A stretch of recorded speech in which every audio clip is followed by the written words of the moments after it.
Hindi lang sana to stopgap measure na matawid natin yung Asian Games, but sana ito na yung start ng new era para sa Gilas Pilipinas.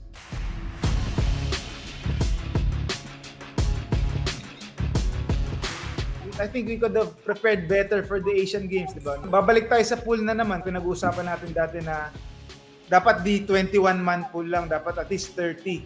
Diba? Kung nakagawa sila ng 30-man pool nung June, pwede mo na hatiin agad yun, di ba? Kumbaga same time naglalaban yung World Cup and Asian Games teams para sabay silang, di ba, makapag-prepare before their actual tournament. So yun ang pinaka top of mind ko lang naisip na how they could have prepared better.